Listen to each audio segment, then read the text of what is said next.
कोई बात नहीं। Anshu got it sir. शुरू कर सकते हैं? हाँ कर दिया। आप सभी को फिर से जय मसीह की। जय मसीह की। कैसे हैं आप सब? उम्मीद करती हूँ आप सब अच्छे होंगे परमेश्वर के अनुग्रह से। और परमेश्वर को बहुत धन्यवाद कि एक बार फिर से एक सप्ताह के बाद आज हम लोग live online zoom Bible study में जुड़ पा रहे हैं। और मैं फिर से आप सभी का बहुत बहुत स्वागत करती हूँ आज के इस बाइबल अध्ययन में। आइए इससे पहले कि हम लोग अध्ययन को शुरू करें, हम परमेश्वर से प्रार्थना करें, परमेश्वर को धन्यवाद दें और परमेश्वर की आशीष और अनुग्रह को प्राप्त करें। आइए हम प्रार्थना करें। हे महान सामर्थी अनुग्रहकारी प्रेमी परमेश्वर पिता, धन्यवाद देते हैं प्रभु जी आपको आज के सुंदर समय के लिए, इस जीवन के लिए जो आपने हम में से प्रत्येक को प्रदान किया है कि हम एक बार फिर से इस पृथ्वी में अपने आप को जीवितों के बीच में पाते हैं प्रभु जी। और यह समय जब हम लोग विशेष करके आपके पवित्र वचनों को पढ़ने, सुनने और समझने के लिए निश्चित किए हैं। प्यारे पिता परमेश्वर, इस घड़ी हम आपकी उपस्थिति हमारे बीच में चाहते हैं और इसलिए आपसे निवेदन करते हैं कि आप अपनी उपस्थिति हमें प्रदान करें। आप अपने पवित्र आत्मा का अभिषेक हम में से प्रत्येक को प्रदान करें, ताकि प्यारे पिता परमेश्वर आपके वचनों को पढ़ने में, बोलने में, सुनने और समझने में प्रभु पवित्र आत्मा हमारी सहायता और अगुवाई करे और हर एक प्रकार की बाधा को आप दूर करें प्रभु, ताकि प्यारे पिता परमेश्वर हम हर एक प्रकार की बाधा से मुक्त होकर के हम बिल्कुल सरल तरीके से और बिल्कुल अच्छे तरीके से आज के मनन को, आज के अध्ययन को हम आपकी महिमा के लिए कर सकें और अपने विश्वासी जीवन में आगे बढ़ने के लिए प्रभु हम अपने आप को तैयार करने सकें। प्यारे पिता परमेश्वर, हम धन्यवाद देते हैं कि आप हमारी कमजोरी में भी आप हमारी सामर्थ्य बन जाते हैं। हमारे अयोग्यता में प्रभु जी आप अपनी सामर्थ्य के द्वारा पवित्र आत्मा की सहायता से हमें योग्य बनाते हैं। और इसलिए पिता परमेश्वर, हम जबकि हम ज्ञान में कमजोर हैं, हमारा ज्ञान अधूरा है, लेकिन फिर भी प्रभु हम आपके अनुग्रह से उस ज्ञान को पाते हैं जो आप स्वर्ग से हमें प्रदान करते हैं। इसलिए हम प्रार्थना करते हैं प्यारे पिता, इस घड़ी हमारे जितने भी मित्र, हमारे जितने भी दोस्त, जितने भी प्रियजन आज के इस बाइबल अध्ययन में जुड़ रहे हैं प्रभु, हर एक की आप सहायता करें, हर एक की मदद करें पिता परमेश्वर, और उनके हृदयों को खोल दें ताकि वे सब आज के अध्ययन से लाभ प्राप्त करने सकें और अपने आत्मिक जीवन में आगे बढ़ने सकें। प्यारे प्रभु जी, पूरे समय को हम पुनः आपके सामर्थी हाथों में समर्पित करते हैं। इस प्रार्थना को यीशु नाम में मांगते हैं, आप दया से सुने और ग्रहण करें। आमीन। जितने भी हमारे दोस्त आज के इस अध्ययन में जुड़ रहे हैं, मैं एक बार फिर से आप सबका बहुत बहुत स्वागत करती हूँ। और आइए हम परमेश्वर की स्तुति में एक गीत गाएं। योग्य तू है प्रभु, योग्य योग्य तू है प्रभु।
सचमुच में हमारा प्रभु योग्य प्रभु है और उसकी स्तुति करना क्या ही धन्य बात है, क्या ही भली बात है, क्या ही अच्छी बात है।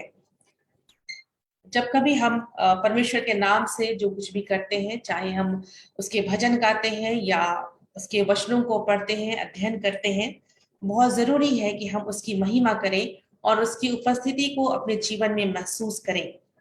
तो दोस्तों, आइए आज हम एक बार फिर से रोमियों के पत्री का अध्ययन करें। जिस प्रकार से हमने अब तक रोमियों के पत्र अध्याय 1 का अध्ययन किया और उसमें हमने बहुत कुछ सीखा, प्रारंभिक बातों को हमने सीखा, संत पौलुस के उद्देश्य को सीखा, किस उद्देश्य से वे रोम की कलीसिया के लिए इस पत्र को उन्होंने लिखा है, इन बातों को हमने सीखा और भी बहुत सारी बातों को सीखा है।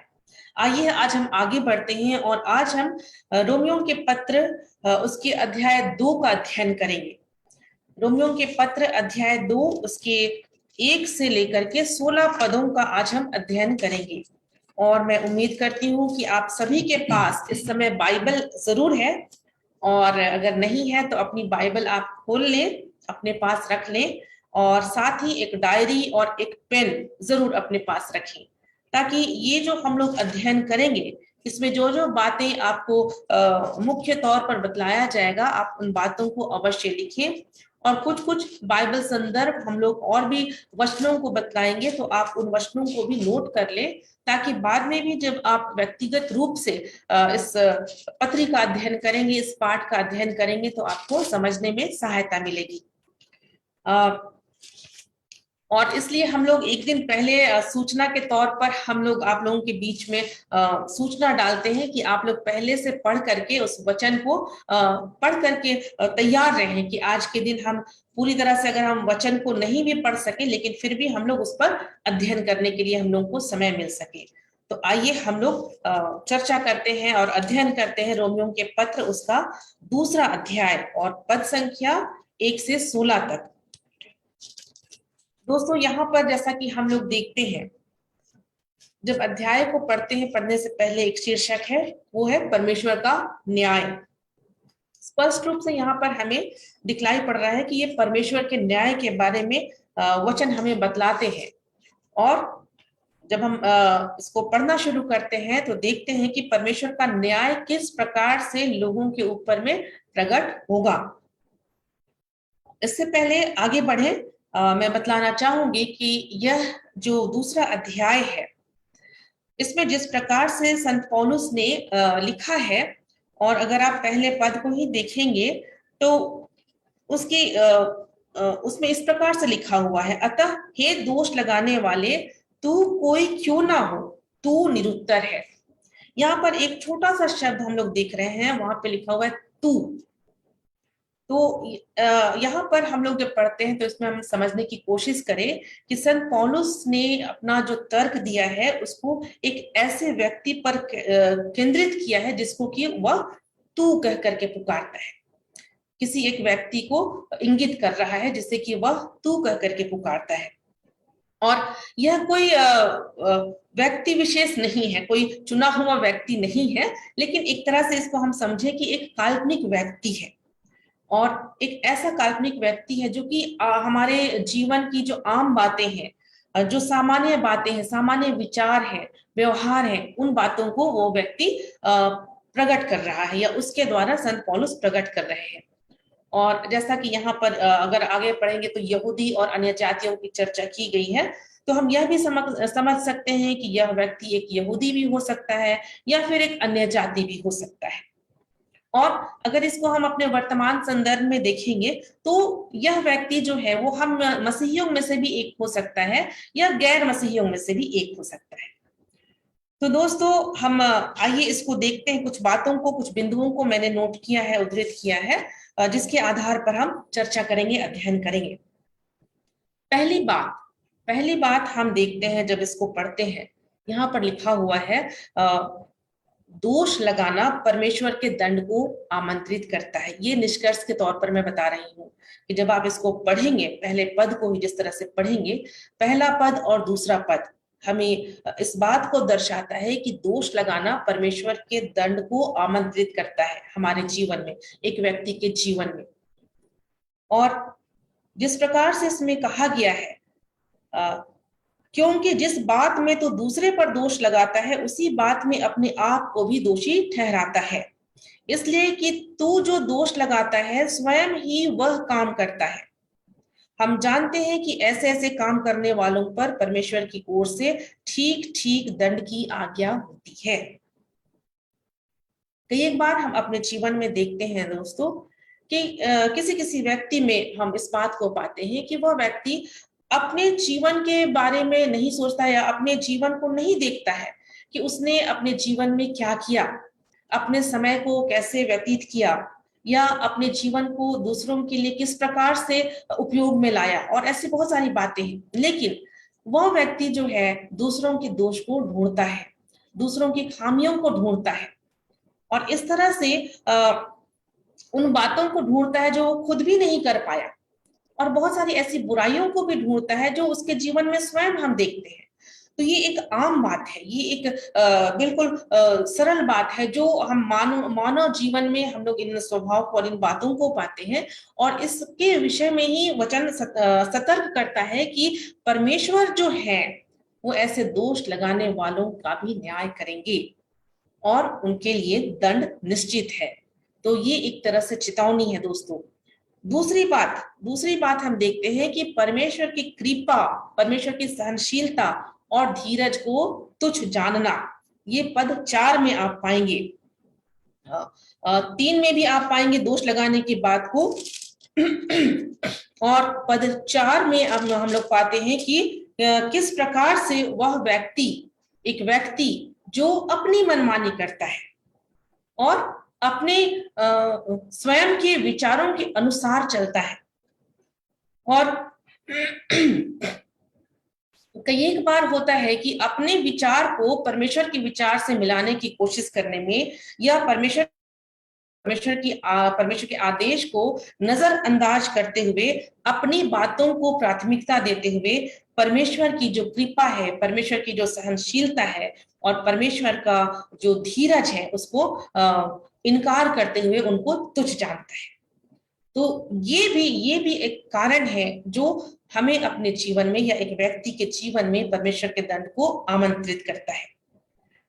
तीसरी बात हम पाते हैं मन फिराव के बारे में, और पद 4 में ही आप देखेंगे कि परमेश्वर का वचन या संत पौलुस जो है वो इस बात को दर्शाते हैं कि अगर किसी व्यक्ति में इस तरह की बातें हैं भी, लेकिन इन बातों को छोड़ करके भी वह परमेश्वर के नजदीकी में आ सकता है या परमेश्वर के दंड से बच सकता है।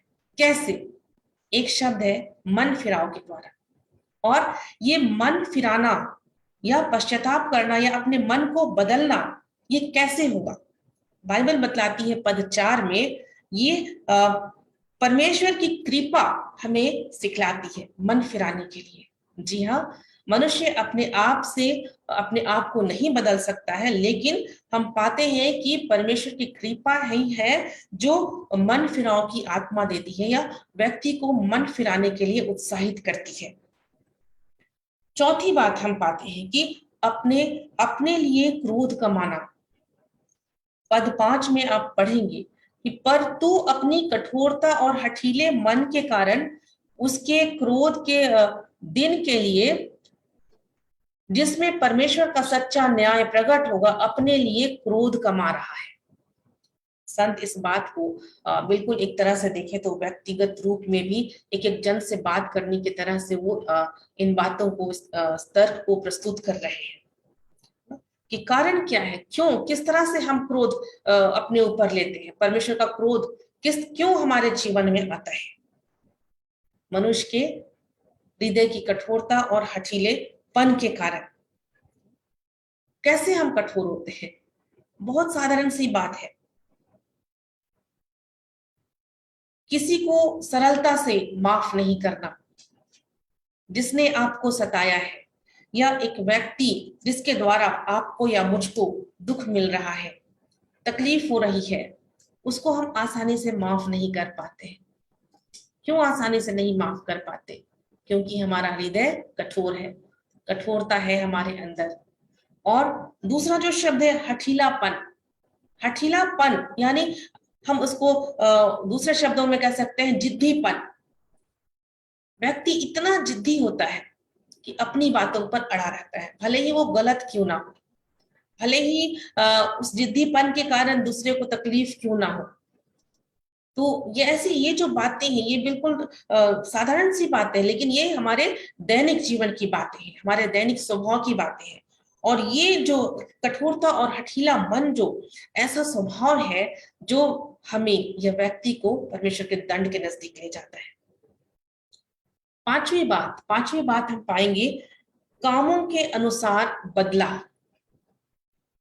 हम जैसा कर्म करते हैं वैसा ही फल पाते हैं।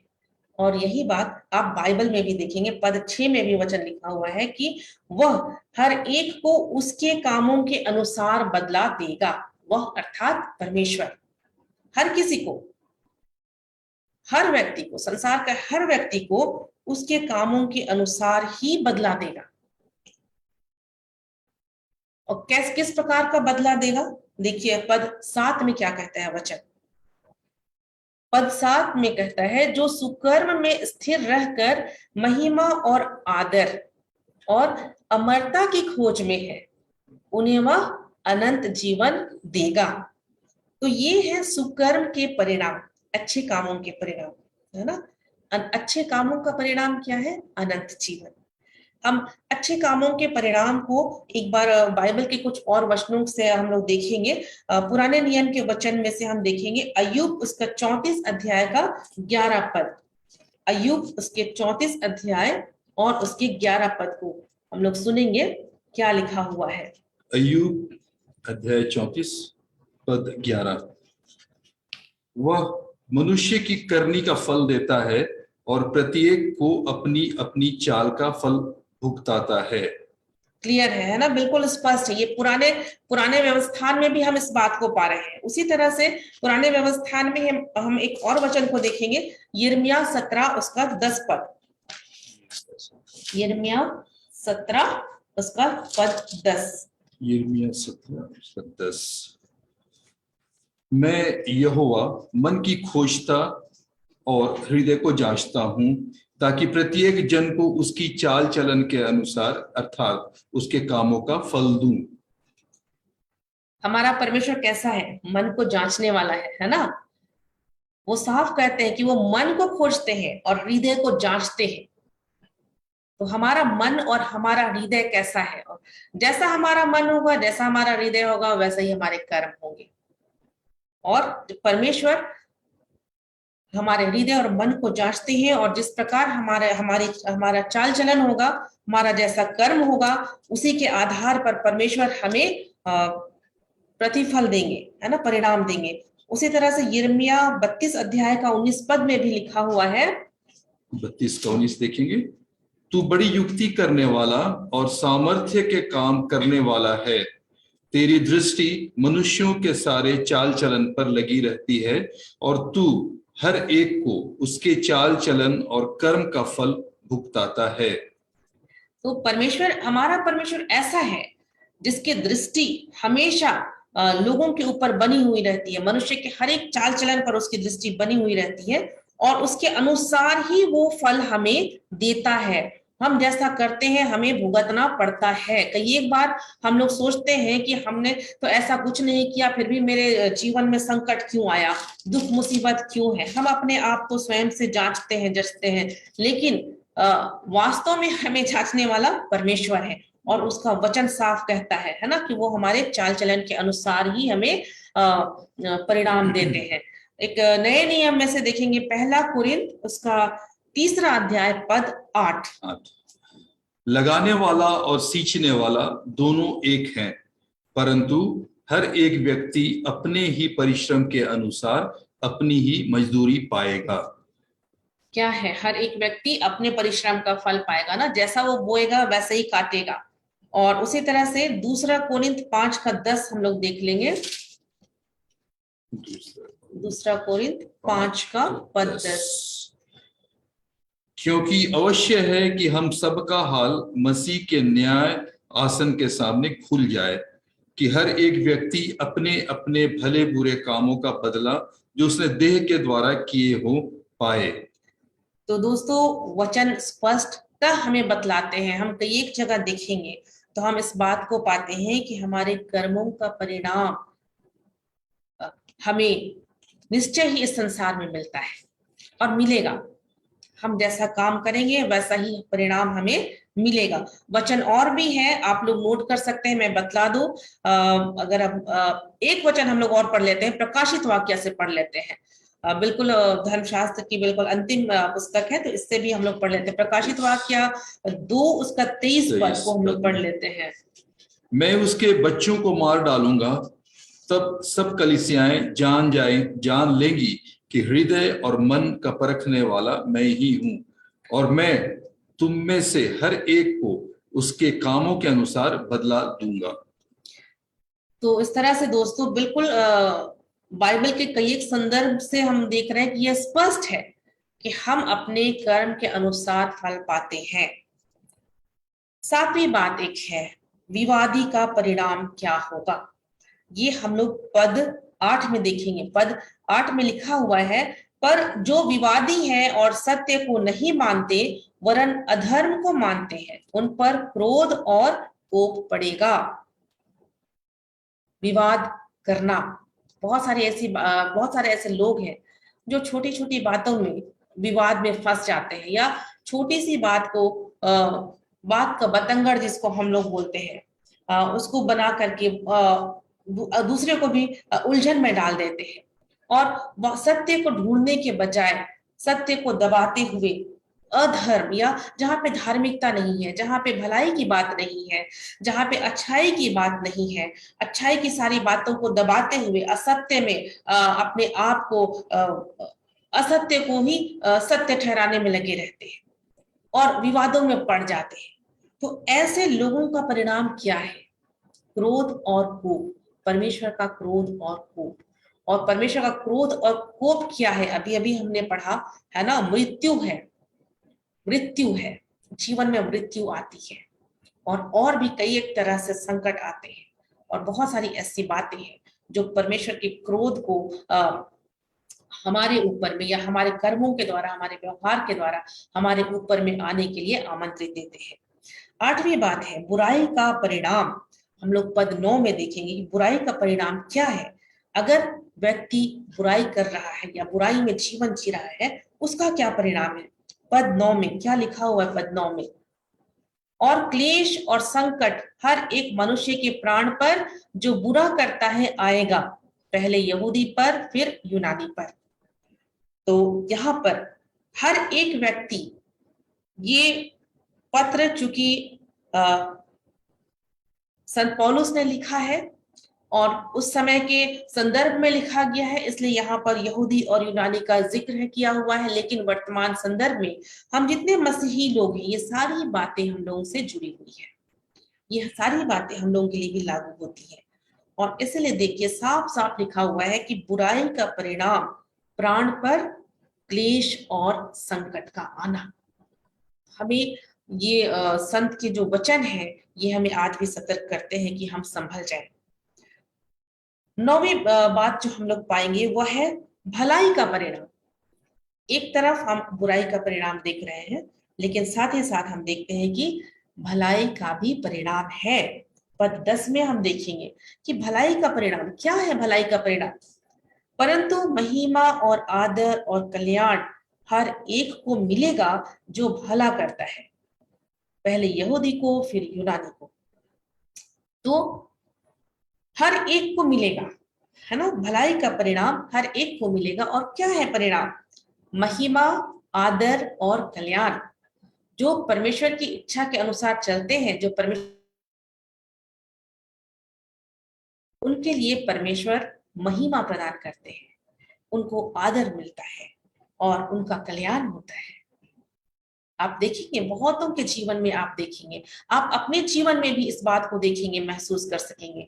जब आप परमेश्वर के आदेश के अनुसार दूसरों के साथ प्रेम करते हैं, जब आप दूसरों के साथ भलाई करते हैं, जब आप दूसरों की सेवा करते हैं, बजाय इसके कि आप दूसरों का नुक्स निकालें, दूसरों को दोषी ठहराएं, दूसरों के विषय में कानाफूसी करें, ये सब छोड़ करके, ये सब एक किनारे छोड़ करके, इसके विषय में बिना सोचे समझे, बिना सोचे हुए आप बिल्कुल स्वतः इच्छा से, स्वैच्छिक इच्छा से, खुले मन से जब आप आनंद पूर्वक दूसरे की सेवा करते हैं, भलाई करते हैं, अच्छा काम करते हैं, निश्चय समाज में, देश में, राज्य में लोग आपको पहचानते हैं, आपको पहचानेंगे, आपका आदर करेंगे, सम्मान करेंगे। और ये परमेश्वर की प्रतिज्ञा है और ये वचन भी हमें बतलाता है। 10वीं बात बहुत महत्वपूर्ण बात है, आप ध्यान से सुने। पद 11 में क्या कहता है वचन, क्योंकि परमेश्वर किसी का पक्षपात नहीं करता। जी हाँ, परमेश्वर किसी का पक्षपात नहीं करता। हमारे परमेश्वर किसी का पक्षपात नहीं करते, मुंह देखी न्याय नहीं करते, जो संसार में होता है ना। संसार में होता है कि जिसके पास पैसा है उसका, उसकी बोलबाला उसी की है। हमारे परमेश्वर ऐसे नहीं है। जिसके पास धन दौलत है लोग उसी की सुनते हैं, गरीब की ओर नजर नहीं डालते हैं, है ना। भले गरीब कितना भी अच्छा काम कर ले, लेकिन उसको संसार में दरकिनार कर दिया जाता है, नजरअंदाज कर दिया जाता है। और कई एक बार होता है कि धनवान लोग थोड़ा सा कहीं पे परोपकार कर दिए, भूखों को खिला दिए, तो उनकी वाहवाही होने लगती है। लेकिन परमेश्वर ऐसे नहीं है। परमेश्वर बराबर से सबको बराबरी दृष्टि से देखते हैं और सबका न्याय उनके कर्मों के अनुसार करेंगे। और परमेश्वर के पक्षपात नहीं करने की बात को हम और एक दो संदर्भ में देखेंगे, एक दो वचनों में हम लोग देखेंगे और इस बात को समझेंगे कि परमेश्वर का न्याय जो है समान मापदंड से होगा। प्रेरितों के काम 10 अध्याय उसका 34 और 35 पद को हम लोग सुनेंगे। प्रेरितों के काम 10 अध्याय उसका 34 और 35 पद आप जरूर से लिख लें। हाँ, 34-35 पद। तब पतरस ने कहा, अब मुझे निश्चय हुआ कि परमेश्वर किसी का पक्ष नहीं करता, वरन हर जाति में जो उससे डरता और धर्म के काम करता है वह उसे भाता है। तो परमेश्वर किसी का पक्षपात नहीं करते और किसी भी जाति, किसी भी धर्म के लोग, है ना, जो परमेश्वर की इच्छा के अनुसार काम करते हैं, उसका भय मानते हैं, परमेश्वर का भय मानते हैं और धार्मिकता के काम करते हैं। धार्मिकता के काम को मैं सरल रूप में कहना चाहूंगी कि भलाई के काम, अच्छे काम, किसी के उत्थान के काम, है ना, जो इस तरह के काम करते परमेश्वर उनके साथ भला ही करते हैं, चाहे वह किसी भी धर्म के हो, किसी भी जाति के हो। एक और हम लोग पढ़ेंगे मत्ती उसका 5 अध्याय का 45 पद। मत्ती 5 अध्याय 45 पद। 5 का 45। जिससे तुम अपने स्वर्गीय पिता की संतान ठहरोगे, क्योंकि वह भले और बुरे दोनों पर अपना सूर्य उदय करता है और धर्मी और अधर्मी दोनों पर मेघ बरसाता है। बिल्कुल स्पष्ट है दोस्तों, है ना। क्या सूर्य का उगना हम किस प्रकार से देखते हैं? हर एक दिन हम देखते हैं कि सूर्य उगता है, चाहे लोग अच्छा काम कर रहे हैं, चाहे बुरा काम कर रहे हैं, जिस भी देश में है, जिस भी राज्य में है, जिस भी जाति के हैं, जिस भी धर्म के हैं। लेकिन ऐसा नहीं है कि हर किसी के लिए अलग अलग सूरज उग रहा है संसार में, है ना। किसी ने ऐसा देखा है? कहीं ऐसा हुआ है? नहीं हुआ है। एक ही सूरज है और सूरज को उगाने वाला परमेश्वर एक ही है, मेघ बरसाने वाला परमेश्वर भी एक ही है। अभी बारिश के दिन आने वाले हैं, हम सब बारिश का इंतजार कर रहे हैं, हर लोग बारिश का इंतजार कर रहा है कि बारिश होगी। तो ऐसे परमेश्वर ऐसे नहीं है कि किसी क्षेत्र में किसी लोगों के लिए बारिश दिए, कुछ लोगों के लिए दी, कुछ लोगों के लिए बारिश नहीं दी, ऐसी बात नहीं है। सबके लिए परमेश्वर बारिश देते हैं। धूप, बारिश, जो कुछ भी मौसम हम इस संसार में देखते हैं, परमेश्वर हर किसी के लिए देते हैं। एक और हम लोग पढ़ते हैं गलाती 2 अध्याय उसका 6 पद। गलातियों की पत्री अध्याय 2 पद 6।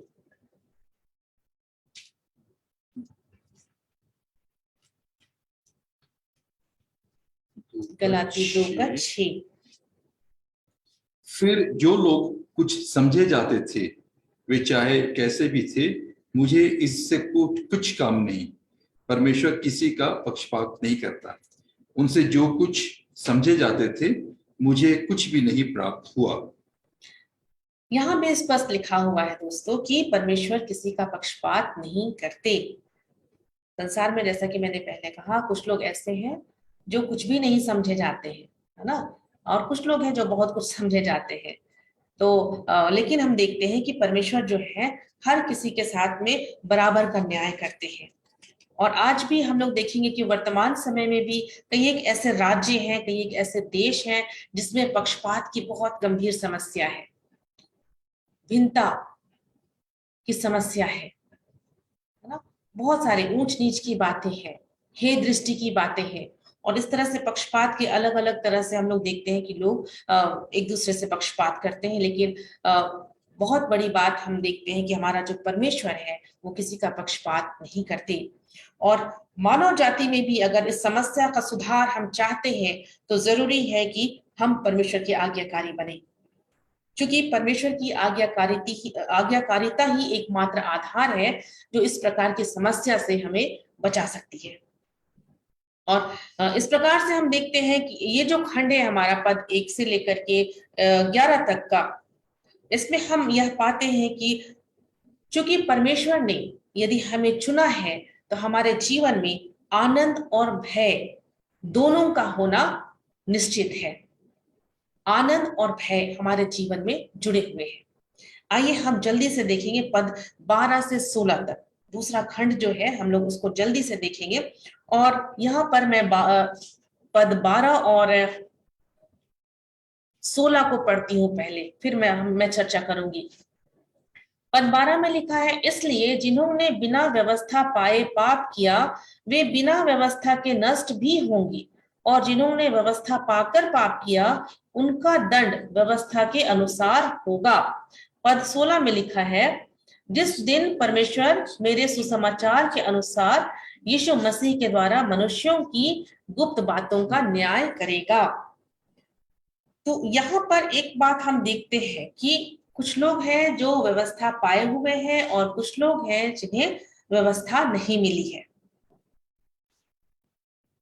जैसा कि अगर हम इसको इन पदों को जब हम पढ़ेंगे और फिर बीच में जो पद है, पद 13 से लेकर के 15 तक पद है, उन पदों को जब हम लोग पढ़ते हैं तो उसमें एक सवाल उठता है कि धर्मी कौन लोग ठहराए जाएंगे। ऐसे में धर्मी कौन ठहराए जाएंगे?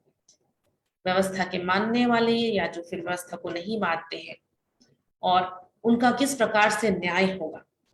तो व्यवस्था के बारे में जैसा हम लोग देखते हैं तो पाते हैं कि इसराइलियों ने परमेश्वर के वचन को सुना, और लेकिन परमेश्वर का वचन या परमेश्वर की व्यवस्था जो इसराइलियों को दी गई, यह उन्हें न्याय से बचाने के लिए पर्याप्त नहीं है और नहीं होगा। और उसी प्रकार से व्यवस्था की बातें यदि हम आज मसीही लोग, हम लोग भी जानते हैं और ये सोच ले कि हम व्यवस्था की बातों को जान रहे हैं तो हम परमेश्वर के न्याय से बच जाएंगे, ये संभव नहीं है। न्याय से बचने के लिए वचन बतलाता है कि व्यवस्था के अनुसार चलना अत्यंत जरूरी है। व्यवस्था के अनुसार चलना जब व्यक्ति चलेगा तभी वह परमेश्वर के न्याय से बच सकता है। और जो धर्मी कौन ठहराया जाएगा, पद 13 में देखते हैं, क्योंकि परमेश्वर के यहाँ व्यवस्था के सुनने वाले धर्मी नहीं, पर व्यवस्था पर चलने वाले धर्मी ठहराए जाएंगे। तो जो व्यवस्था के अनुसार चलेंगे, परमेश्वर की आज्ञा के अनुसार चलेंगे, परमेश्वर की इच्छा के अनुसार चलेंगे, वे ही लोग धर्मी ठहराए जाएंगे। और एक बहुत महत्वपूर्ण बात हम लोग जैसे यहाँ पे देख रहे हैं कि जिन्होंने व्यवस्था पाकर पाप किया उनका दंड व्यवस्था के अनुसार होगा, और जिन्होंने बिना व्यवस्था पाए पाप किया वे बिना व्यवस्था के भी नष्ट होंगे, है ना।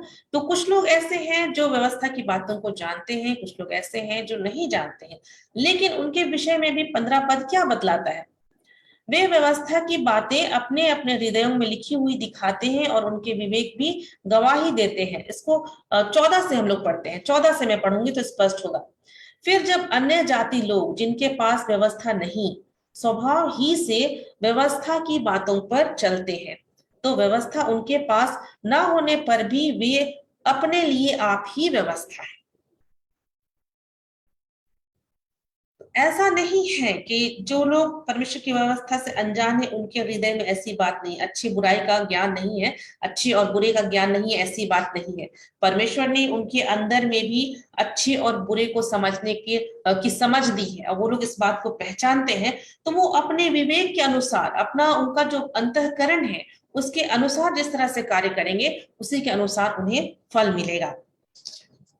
और पद 14 और 15 की बात को हम पुराने नियम में से देख लें जल्दी से। यशायाह नबी की पुस्तक 51 उसका 7 में क्या लिखा हुआ है? यशायाह पुराने नियम के स्थान में हम लोग देखेंगे, यशायाह 51 अध्याय उसका 7 पद में हम लोग देखेंगे, 7 पद में।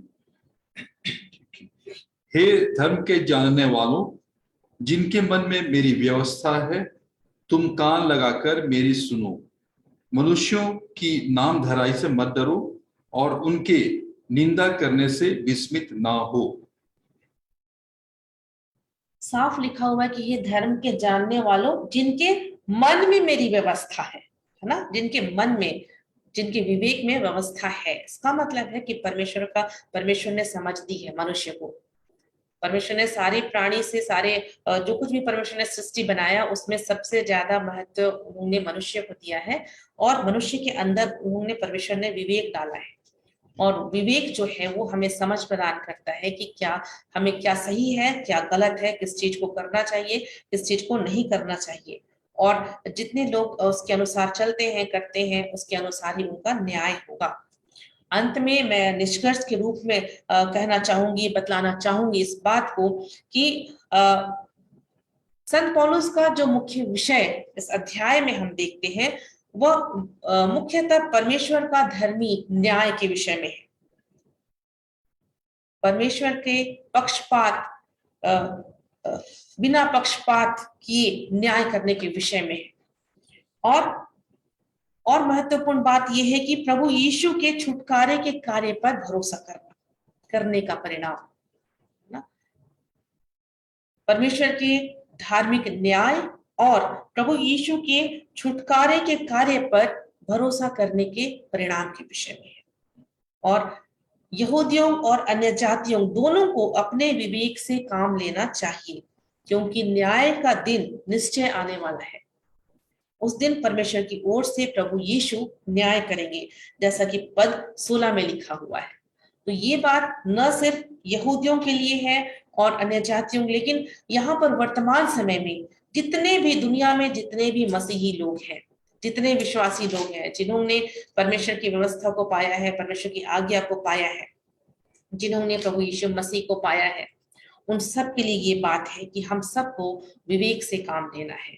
और जिन्होंने प्रभु यीशु मसीह को नहीं भी ग्रहण किया है लेकिन इस संसार में है, उन सबको भी विवेक से काम करने की आवश्यकता है। और हर किसी के लिए न्याय का दिन आने वाला है और उस न्याय को प्रभु यीशु मसीह पूरा करेंगे। तो दोस्तों, आज के दिन में हमने ये सीखा कि परमेश्वर का न्याय किस प्रकार से मनुष्य के लिए प्रकट होने वाला है। अंत में जाते जाते एक दो वचन हम लोग और पढ़ लेंगे।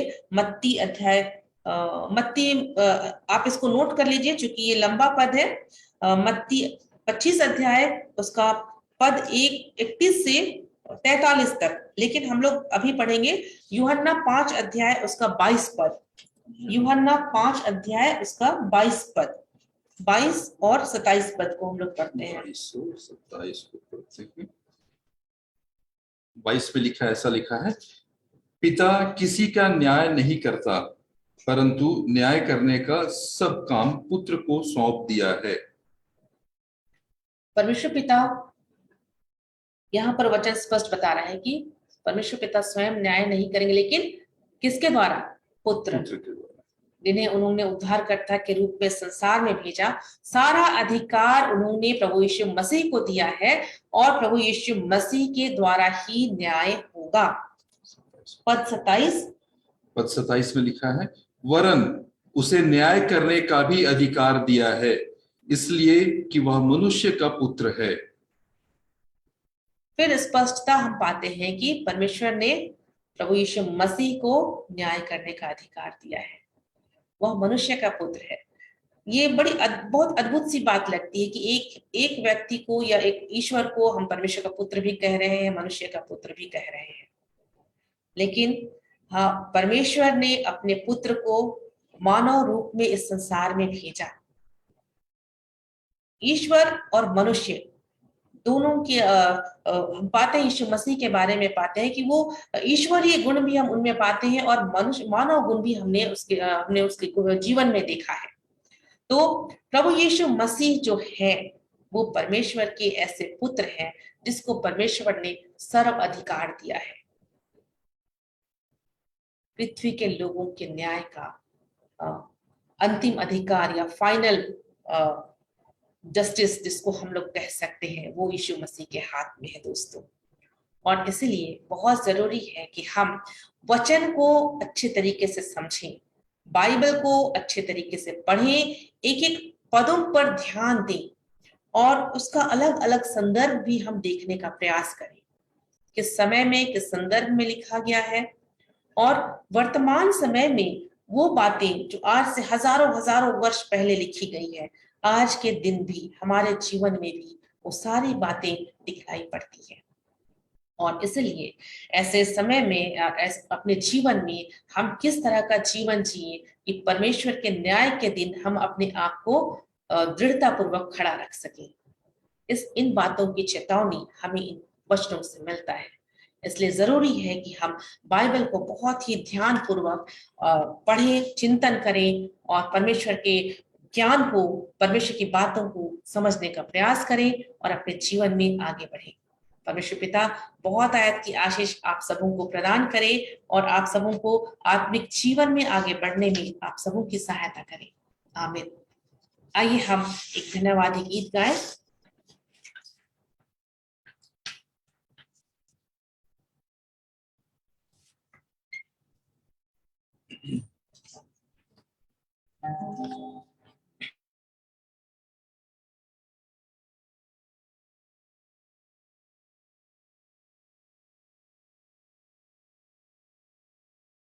यहोवा का धन्यवाद तेरे,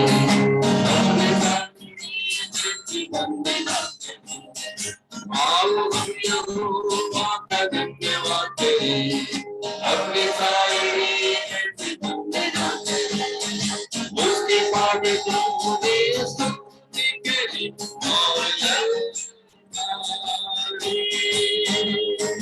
आओ हम यहोवा का धन्यवाद करें, अपने सारे जीवन में करें, उसके पाठ तूने स्तुति करी और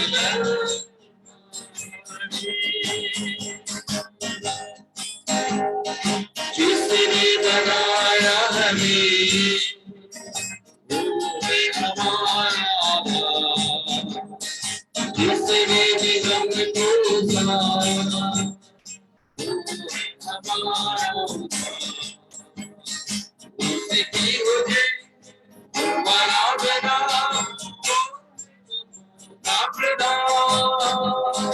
उसकी मुझे बना बना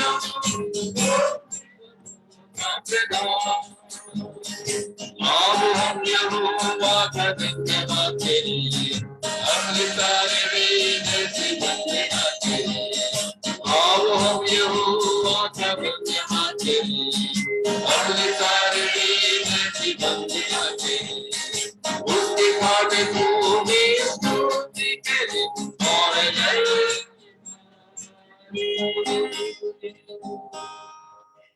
आइए हम परमेश्वर के फाटकों में निरंतर स्तुति करें और उसकी जय जयकार करें। आइए हम प्रार्थना करें।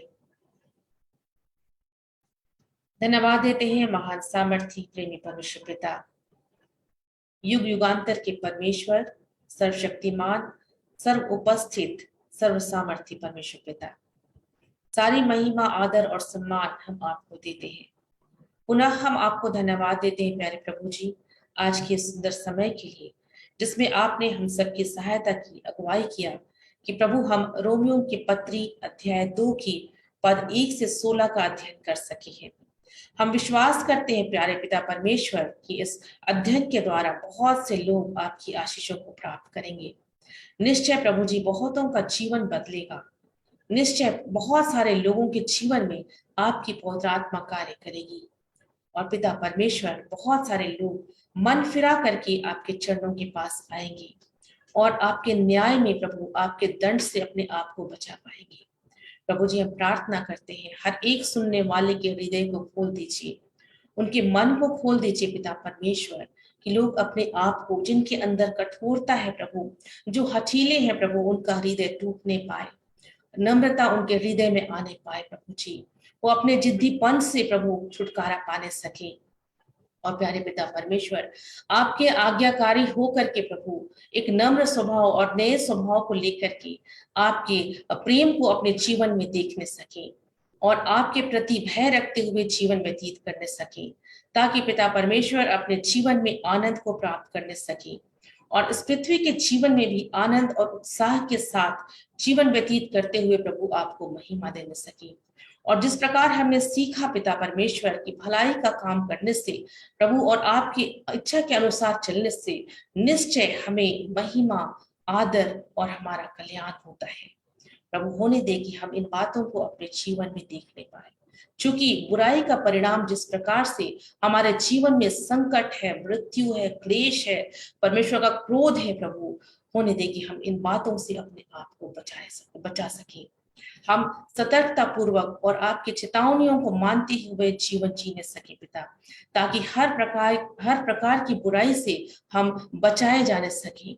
और प्रभु जी निश्चय हम अपने उद्धारकर्ता यीशु क्रिस्त के न्याय के दिन प्रभु हम सही रूप में उनके सामने प्रस्तुत होने सके, ताकि पिता परमेश्वर आपका जो परिणाम है, जो अनंत जीवन का प्रतिफल हम सबके लिए है प्रभु, हम उसे प्राप्त करने सके और आपके साथ महिमा के राज्य में प्रवेश करने पाए। धन्यवाद देते हैं प्यारे पिता परमेश्वर आपके ऐसे जीवित वचनों के लिए और उन हर एक प्रतिज्ञाओं के लिए जो आप अपने लोगों के लिए देते हैं।